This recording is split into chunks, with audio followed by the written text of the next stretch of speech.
What is good, everyone? Welcome to this video. I'm Charlie from Conscious Creation, and in this video I'm going to be sharing with you how to visualize properly.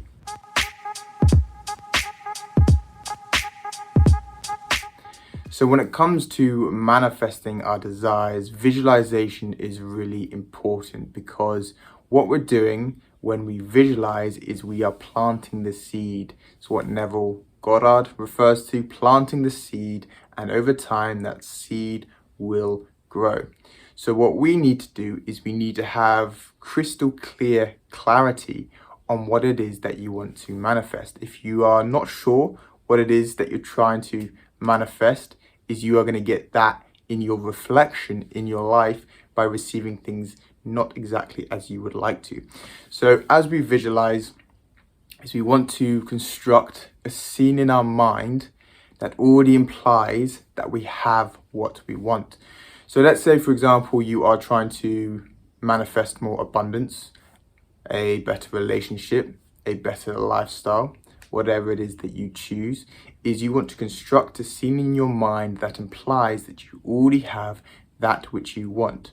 Again, Neville Goddard refers to this as living in the end. Now, the biggest belief blocker that we actually have is that our imagination is not real. From a very young age, we're told to live our life purely through that of the physical senses.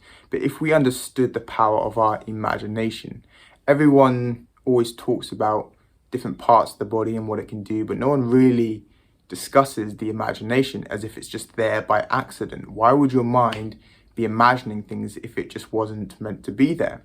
So your imagination is just as real. If you can imagine something, that actually exists in a parallel universe.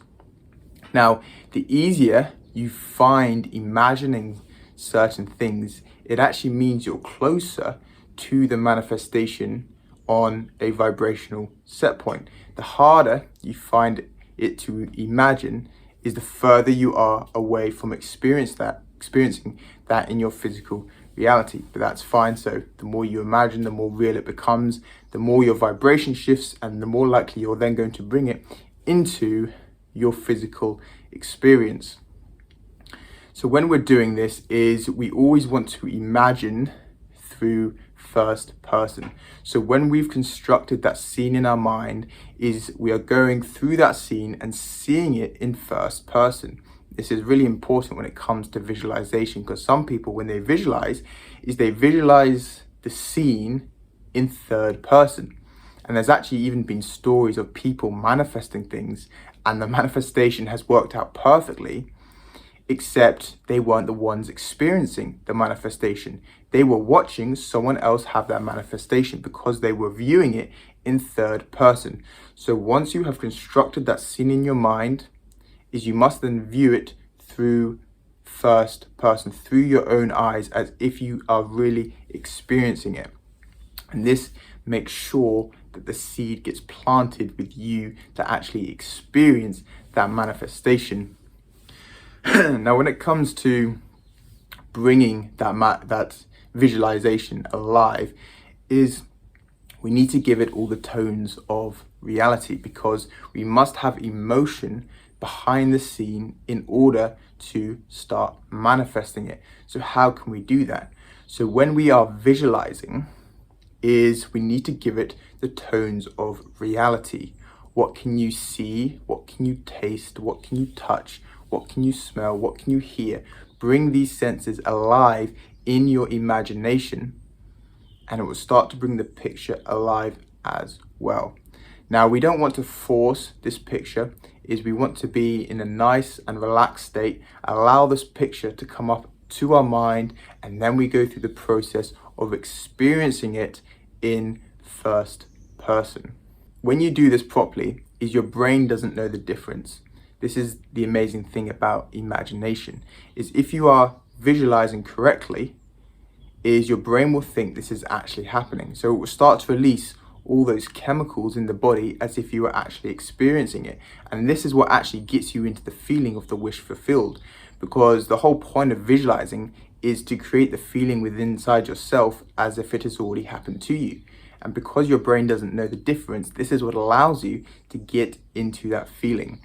I used to be very interested in acting, and I actually went up to London when I was younger to study a little bit of acting. I did a method acting course, and the whole point of it, the method acting, was basically bringing past memories into a scene, into a character, in order to express a certain emotion. So let's say I had a character that needed to express anger or joy or happiness, is I would visualize an experience in my past where I had experienced that emotion, and I would bring it into the character and into the scene to make it authentic.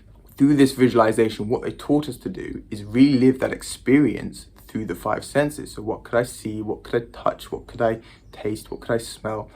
And it's a bit like a muscle. So the more you practice this visualization, the easier it becomes. And it's what they do, a lot of Hollywood actors do, and they practice it to such an extent which they can just switch on that emotion when the cameras are rolling. And you can start to apply this to your manifestations as well. And I remember when I finished the course, I actually applied for a Romeo and Juliet as Romeo, and I probably wouldn't recommend Shakespeare as your first go at acting because it's quite intense. But I rehearsed the scene, and I'd done this visualization, and I went to the audition, and I did really well. I visualized, I created the emotions, it came across as authentic, and they gave me the part. But it was actually also during the audition that I thought I was just going to do the part of Romeo. So when it was over, I was like, yes, I'm done. And then he says, right, and he hands me about 2 or 3 other scripts with different characters, which I was not prepared for. I had no idea that they were going to make me do this. So I thought, okay, this character is expressing this emotion, and I quickly was able to visualize an emotion of my past that related to that scene, and I was able to come across as authentic because I had practiced this visualization process. And this was the first time for me when I was like, wow, this stuff really does work. So when it comes to visualizing, what I recommend when you start with this is you want to visualize as you're falling asleep at night or first thing in the morning, because we've got different brain waves. We've got something called beta, alpha, theta, and delta. Now, when we visualize, we want to be in that alpha and even that theta state if we can. This is because when we're in beta, we're basically interacting with our outer world, and we're busy with the things going on around us. So our outer world is distracted and being used up, so therefore our inner world cannot take that priority. Whereas if we learn to lower the brain waves, the imagination becomes much more alive, and it allows us to visualize properly. So this is why falling asleep at night or waking up first thing in the morning is your brain is coming out of that theta and into that alpha first thing in the morning, and as you're going to bed, you're going from that beta into that alpha and into that theta. So as you're falling asleep, if you visualize with your imagination, it's much easier to bring up that image, bring up those emotions, and therefore you start the process of planting the seed for your manifestation. Now, if you get really good at visualizing and learning to have better control over your brainwaves throughout the day, in other words, like that of a walking meditation, is you can also do the visualization process throughout the day. But if you've ever had an experience when you're sitting down and you're just daydreaming, but the daydream becomes very real to you because you're really relaxed, you're calm, and your imagination comes alive, it's the same process. So when we visualize, we want to plant the seed, and once the seed is planted, we then let go, and the manifestation will take its place.